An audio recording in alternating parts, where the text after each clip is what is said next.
Hi friends, it's Jasmine, your Vancouver, Washington Realtor extraordinaire. I help people buy and sell homes all over Southwest Washington and the Portland metro area. And if you're thinking about making a move, reach out. Call me, text me, email me, whatever works best for you. I work with buyers and sellers every single week, and I'd love to help you navigate the market with clarity and confidence. Now, if you've been wondering what's actually going on with the housing market here, whether prices are going up and down, whether it's still a seller's market, or if buyers are finally starting to gain some ground, this video is for you. Because let's be honest, the market has shifted a lot over the past couple of years. And depending on where you're getting your info, you might be hearing very different stories. Some people are saying prices are dropping, others say the market's still strong. It can be hard to know what's actually true, especially if you're watching from out of state. So today, I'm breaking it all down for you, using real data from the RMLS and other trusted sources to give you a clear picture of where the Vancouver and Clark County market stands midway through 2025. We'll talk about what homes are actually selling for, how long they're taking to go pending, whether buyers are getting any leverage, and what sellers need to be aware of heading into the late summer and fall. By the end of this video, you'll have a much clearer sense of what's happening locally and what that means if you're thinking about buying, selling, or relocating in the next couple months. And if that's you, don't wait. Call me. I'd love to help you figure out your next steps. Let's chat.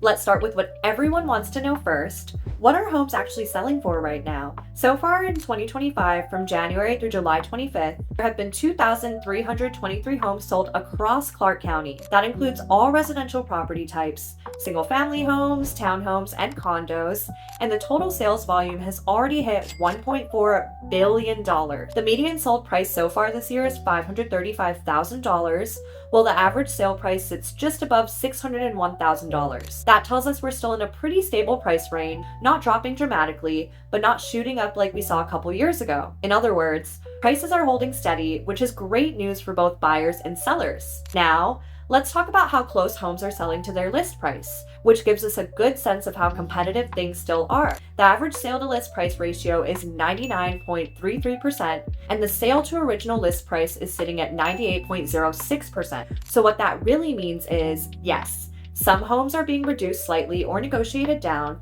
but for the most part, sellers are still getting close to their asking price. We're not seeing huge price drops or massive bidding wars either. It's much more balanced than it was during the frenzy of 2021 or 2022. But what about speed? Well, homes are still moving relatively fast. The median days on market is just 11 days and the average is 23 days. So while things are definitely less frantic than they were a couple of years ago, we're still seeing well-priced homes go pending quickly, especially in the most desirable areas or price points. So big picture, Vancouver is in a steady, healthy place right now. Prices are stable, buyer activity is consistent, and sellers are still in a solid position, as long as they're pricing realistically and prepping their home well. Now let's talk about what's happening with inventory and how competitive the market actually feels right now, because this is where we start to see some really important shifts. As of July, inventory is up. According to RMLS data, there are more homes hitting the market now compared to earlier in the year. And while it's not a dramatic flood of listings, it's definitely enough to start giving buyers a little more breathing room. We're also seeing more price adjustments and slightly longer days on market for homes that aren't dialed in, meaning if a property is overpriced, outdated, or not staged well, it's probably going to sit for a bit. That's a pretty big shift from the last few years, where even fixer-uppers were flying off the shelf. So, what does this mean for buyers? If you've been waiting for the market to slow down a little, this is your moment. You still need to act quickly on the right property, especially in popular neighborhoods or price points, but we're seeing more opportunities to negotiate. You might be able to get some seller's concessions, a price reduction, or even help with closing costs in some situation. And for sellers, it's still a strong market, but you've got to be strategic. Buyers are pickier than they were in 2021. They're looking for value, move-in ready condition, and realistic pricing. If your home checks those boxes, you can still expect strong interest and a relatively quick sale. But gone are the days of throwing a number out there and expecting 10 offers in a weekend. Overall, we're still technically in a seller's market, but we're trending toward more balanced conditions. More listings, more time on market, and more room for buyers to be thoughtful instead of rushed.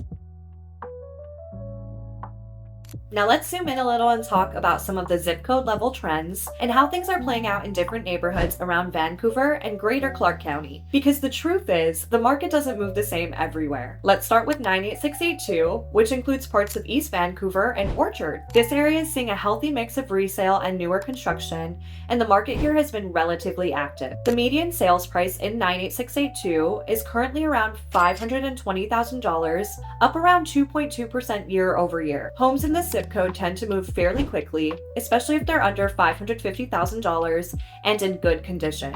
Next up is 98607, which covers Camas, one of the most sought after areas in Clark County thanks to its highly rated schools, beautiful scenery, and newer neighborhoods. Prices here are significantly higher. The median sold price in Camas is hovering around $850,000, and year over year, we've seen close to a 10% increase. This area continues to attract both local move-up buyers and out-of-state relocators, especially those coming from higher-priced markets like Seattle or the Bay Area. Over in 98664, that's central Vancouver, including areas like Cascade Park, things are staying relatively flat, with prices holding steady. This part of town appeals to a mix of first-time buyers and downsizers, and while inventory has crept up a bit, homes that are priced correctly are still moving. And then there's places like 98686, that's Felida and Salmon Creek, where we're seeing strong interest but also a bit more selectivity from buyers. Homes in that $700,000 to $900,000 range are taking a little longer to sell unless they really stand out. That said, these neighborhoods still command strong value because of their schools, quiet streets, and established feel. So depending on where you're buying and at what price point, the experience can look really different. That's why it's so important to look beyond the big averages and understand what's happening in your specific zip code or neighborhood. So where's all this heading? What can we expect from the Vancouver real estate market as we move through the rest of 2025? The short version is we're likely to see continued stability, but not much drama. Most analysts and local experts are predicting modest price growth, somewhere in the 2% to 3% range for the rest of the year. So nothing crazy, but still a gentle upward trend in values, especially for homes that are well maintained and priced right. Part of what's keeping the market moving is that Vancouver is still relatively affordable compared to major West Coast cities. People relocating from places like Seattle, the Bay Area, or Southern California still see a lot of value here, and that demand has helped support prices even as interest rates stayed elevated.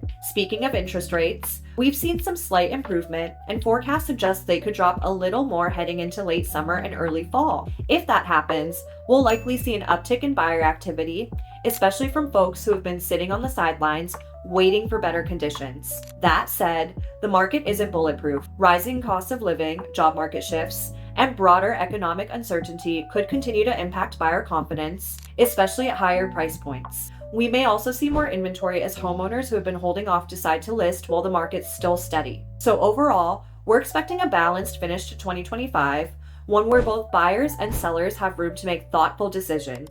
The days of overpaying just to get your foot in the door are mostly behind us. And for sellers, it's not about just getting your home on the market, it's about getting it market ready.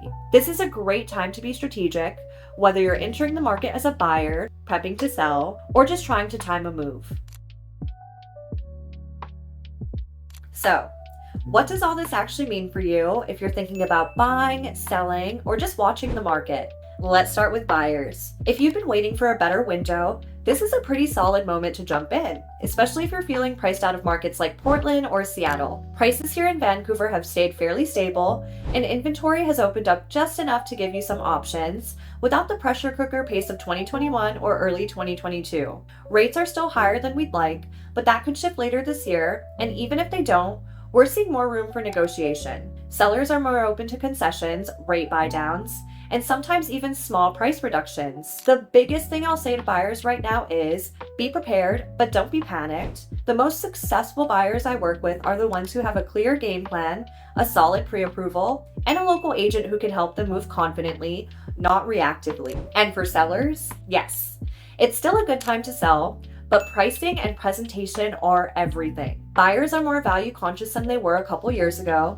and homes that are even a little overpriced or not dialed in are sitting longer. The homes that are moving quickly are the ones that are clean, staged, and priced according to where the market is right now, not where it was last year. So, if you're thinking about selling in the next couple months, or just trying to understand where your home stands in today's market, I'd be happy to talk through it with you. If you're planning a move in or around Clark County, or if you're relocating from out of state and just trying to get a feel for what's possible here, I'd love to be a resource. You can call me, text me, email me, whatever's easiest for you. I've also linked my buyer and seller questionnaires down below if you're still early in the process and just want to share a little more about your goals. And now I want to hear from you. Do you think the Vancouver market will stay steady, or are we due for a bigger shift later this year? Drop your thoughts in the comments. I'd love to hear what you're seeing and what questions you have. Thanks so much for watching, and I'll see you in the next video. Bye!